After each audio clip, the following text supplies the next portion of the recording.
Now let's talk about the prophesying again. There's something strange about the angel's order for John to eat the book. He first told John that the book would be what? Bitter in the stomach and sweet in the mouth. Is that kind of a weird order? Yeah, because things don't become bitter in your belly before you eat them. Why does the angel reverse the natural order in verse 9?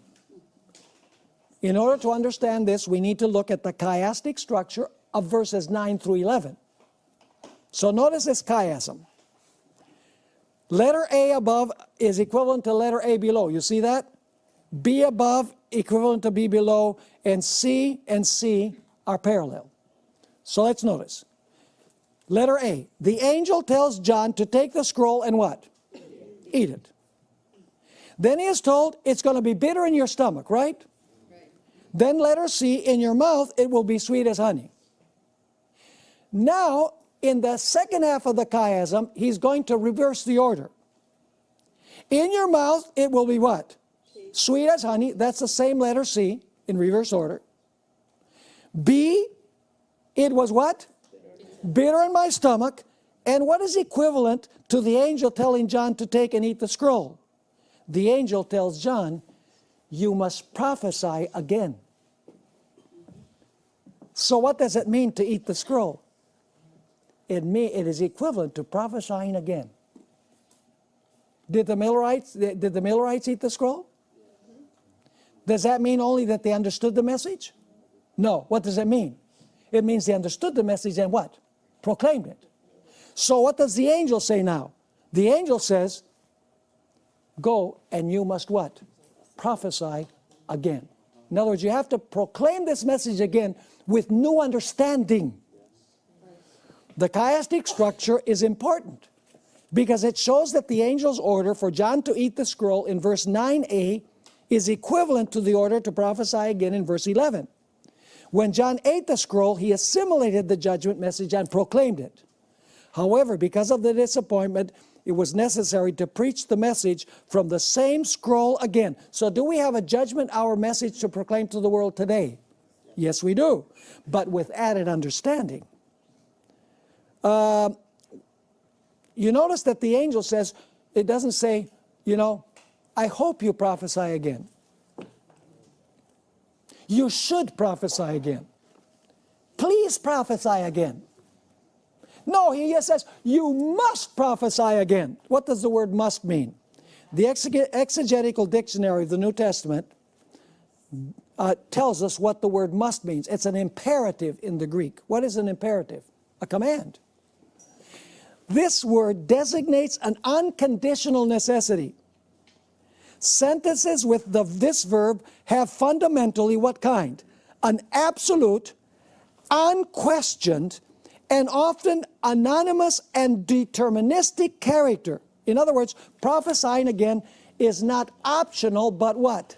Obligatory. We find the prophesying again where? In the first angel's message with a new understanding. The Millerites preached this message leading up to 1844, but the remnant needed to what? To preach it once more, but with what? Greater understanding. Do we have greater understanding than the Millerites? Yes. Oh yeah. The Millerites also preached the second angel's message, but the remnant must preach it again. And by the way, they did not preach the third angel's message, but we must preach the third. Now,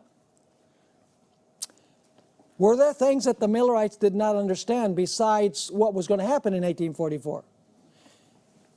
There's something very interesting. Shortly after 1844, the remnant that was faithful started discovering the distinctive doctrines of the Seventh-day Adventist Church. They discovered that the law was still binding.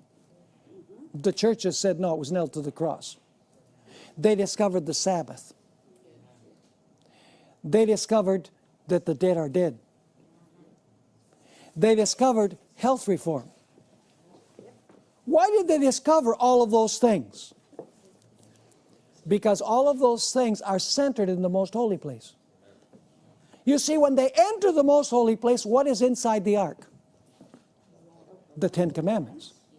What is at the center of the Ten Commandments? The Sabbath. And the idea that the judgment began in 1844 and Adam was the first one to be judged indicates that Adam did not go to heaven when he died. Because his case appears in 1844 before the heavenly court. They said, well, if the judgment begins in 1844 and it starts with Adam and continues with everybody after that, then nobody went to heaven when they died. Are you with me? That's right. And the pot of manna not only represented the need to keep the Sabbath, but the manna also represented health reform. Remember when Israel said, we're tired of the manna. Give us all that good food that we had in Egypt. Good in quotation marks, of course. So the manna inside the ark represented health reform. And what about the rod, the dead rod that sprouted life? Represents that the hope of the Christian is found in the resurrection.